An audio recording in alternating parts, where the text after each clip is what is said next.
Carousel is a novel about, in one sentence, a midlife crisis. In a few more words than that, it's about the protagonist, Margot, right, sort of journey into herself when she realizes that she's unhappy in a marriage that she's been in for over 2 decades. It's a book about being a little bit lost in a long-term marriage, not really knowing where the next step is, leaving a career and trying to find her way.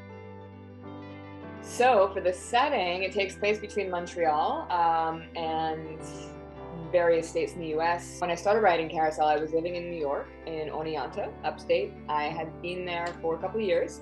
I was getting used to the area, but feeling a little dislocated still. So in some ways, writing about Montreal, setting it in Montreal, kind of connected me to home.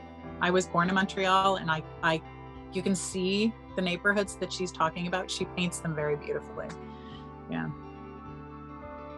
Probably it would be Katie, actually, who's very close to the protagonist, because she's just very energetic and very sort of living her life, as much in the present as a person can be. I also have a real soft spot for Katie.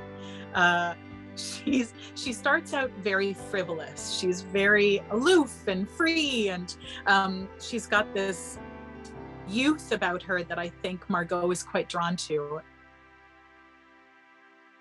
So listening to the audiobook was really exciting because it felt like not mine. It was a chance to hear Carousel from a different just perspective. And also Sarah's voice is very fun. Like she really brought the characters alive and like took care of the novel. I think you could tell that she really cared about what she was doing and was very conscious and aware of the nuances, which just makes you feel good because you're like, someone's taking care of my baby, you know?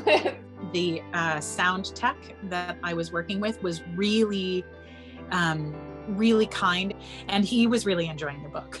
Like we would get to the end of the session, he was like, I can't wait till next time, I need to know what happens. I was like, right. I think we can't look to the future until we look to the past. People like Betty Friedan and Hillary Clinton, for that matter, and Coretta Scott King. These strong, independent thinkers who like aren't afraid to stand up and speak out against this crazy, intense patriarchal society that we live in.